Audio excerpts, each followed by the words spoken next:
Hi, it's Angela Lee, and hope you're having a good Sunday afternoon. I thought I'd share a couple of things with you this Sunday. And my thought is to do with setbacks. Sometimes we face setbacks in life with either, being laid off, particularly in this climate.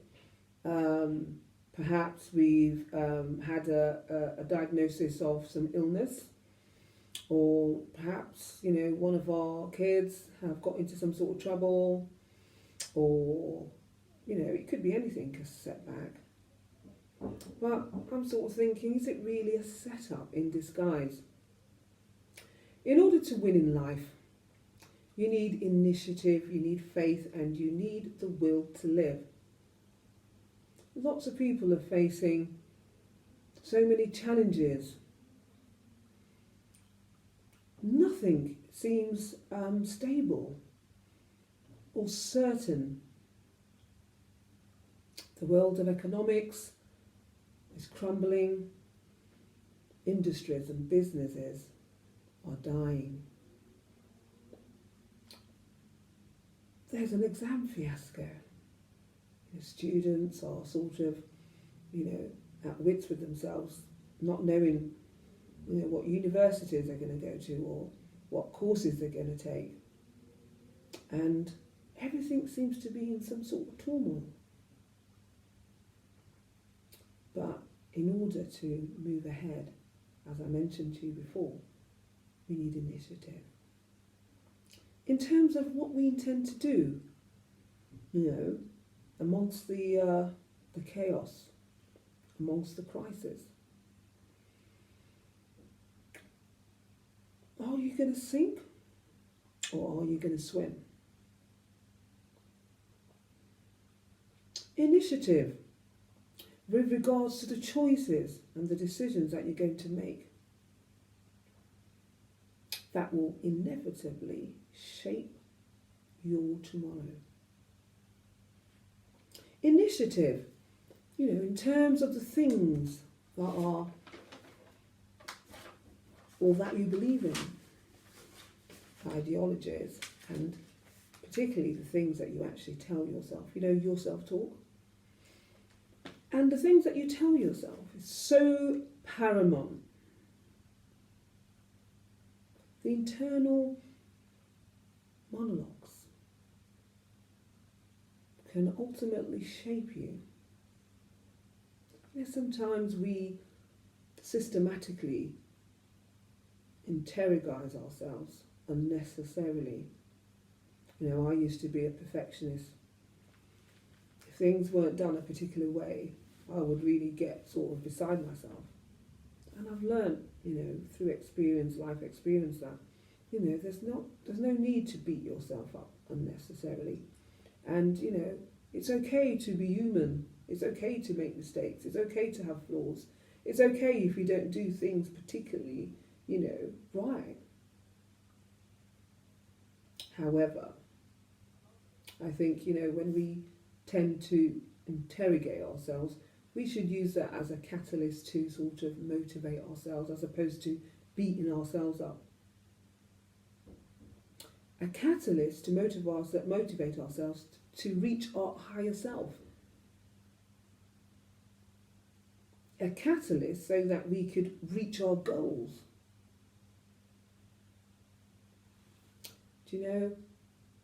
Just because you didn't get that course, or just because you didn't make that grade, or just because you didn't get that university choice, or just because your business has crumbled and you've been laid off, it doesn't necessarily mean that it's a setback or that you failed.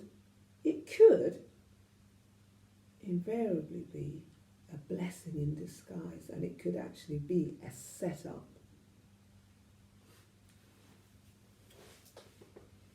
We have to learn to embrace, failure. Millionaires and billionaires, they constantly tell us that, failure is a part of success. And so, we need to embrace it. It's okay to fail.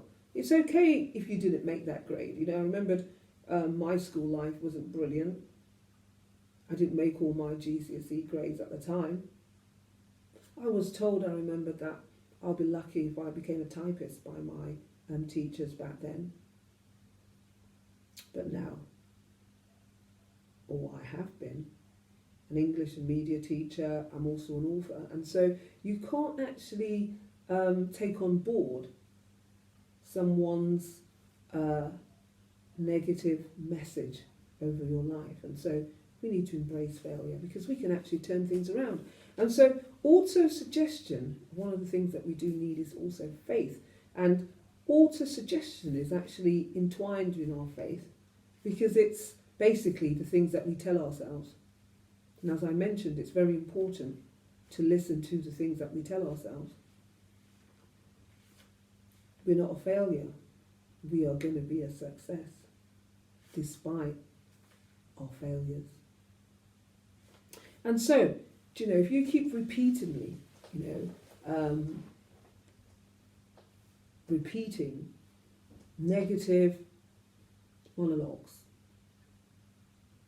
or you repeatedly interrogate yourself with negative words over your life, then those messages are going to sort of be embedded in your subconscious, and your subconscious mind is going to actually manifest that. Do you know the laws of attraction? If a man believes he's going to win, he's going to win. If he believes he's going to succeed, he's going to succeed. And if a man invariably does not believe that he's going to win, then guess what? He's not going to win because you have what you say. So it's very important that we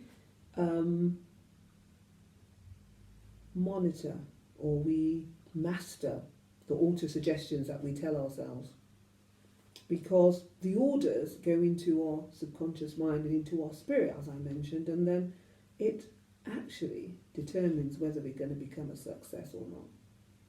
You know, every morning I wake up to positive messages, to positive music. You know, that's how I govern my mornings. And so my morning is going to kick off to a really brilliant start because I've already programmed my subconscious mind to expect nothing but success despite small setups. That's disguised as a setup. And so we need to have faith in the impossible. Faith that you can actually reach your potential, and also faith in the higher power that he's actually going to conspire with the universe to bring all those things that you desire into real life reality, manifestations. And so we talked about the need to use your initiative, the need to have a bit of faith that is actually entwined with your auto-suggestions, the things that you tell yourself. It's one of, couple of things that's going to sort of set up your day or even set your tomorrows in terms of whether you're going to make it or not in life. And so, just a few suggestions. And so you can say to yourself, your auto-suggestion, I will start that business.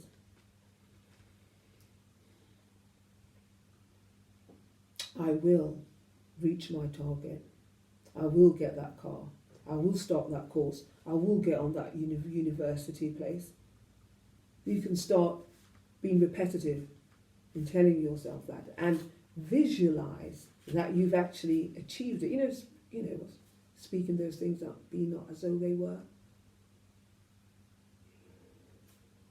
And when you start to do this repetitively, it will be manifested, because when you visualize yourself, then you can manifest it. I want to give you an example of visualization and manifestation, for example. I remember when I was writing one of my books and I wanted to think about a design for it that could resonate with the title, I started to visualize, the image of a ship in sea and, reaching some sort of turbulence,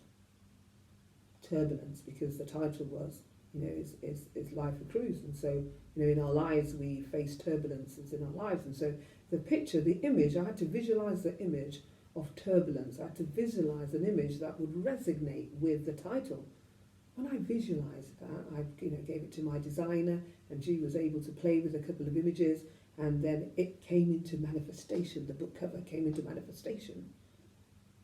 And so, like the book cover, you have to visualize where you want to see yourself, where you have programmed your auto-suggestion to be in your life. We need to speak those things that be not as though they were.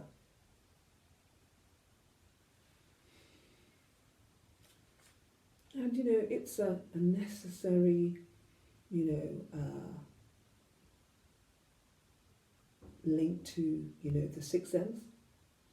That sixth sense, that infinite intelligence. When we believe in faith, when we visualize, and when we can actually capitalize on, those suggestions that we're telling ourselves, and we could actually, position ourselves in the unseen world, in our subconscious mind, that, we're going to achieve this. We've got this. That book is going to be written. That book is going to be manifested. That car is going to be manifested. That course is going to be manifested. That target's going to be met. When we repetitively tell ourselves and we visualize it, we're touching into the sixth sense here. The infinite intelligence that sort of works together or collectively to bring these things to plan. The universe invariably conspires with us. If we set our intentions that this is what we want to achieve, the universe conspires together with us, and it manifests. It's bring to life. And so this Sunday afternoon, I want you to start, reflecting on your setback, and, start thinking about the possibility that this setback that you're facing in terms of your, current dilemma, that it could actually be set up in disguise. Also, I think what's really crucial is, your why. When we started to talk initially, we talked about having also, the will to live. And if you have not got your why, or the answers to what your why is, then that will for live is not going to be achieved, because you have no purpose. There's no motivation, there's no drive. So what is your why this Sunday afternoon? Why are you doing the things that you're doing? What's driving you? What's motivating you? I remembered my why was that I needed it to do this for me. I needed to, use my creativity. I needed to utilize my creativity skills so that it could actually, sort of showcase my gift, that I can actually help people, that I can, support people that's on a similar journey to me, that I could actually, support my family. So what is your why this Sunday afternoon? Your why is crucial, because your why is embedded in your purpose. What is the purpose of your life? Why are you here? What are you here to do? What are you here to achieve? When you know what your why is, then that would be the catalyst of your motivation. Why do you wake up in the morning? Why is it important for you to do what you're doing? Some people are actually working towards their pension because there's instability in terms of whether, when they retire, whether there's going to be any pension left to pay you. And so some people are driven by that. Like, do you know what? I need to work so hard so that I can ensure that, when it's time for me to retire, I'm going to be able to look after myself. Or I'm working so hard because, I want to support my, my kids through to university, through to college. And so your why is important. It's essential. So this Sunday afternoon, if you're going through a setback, start reflecting and looking at it as a possible setup. Have a good Sunday. I hope that helps.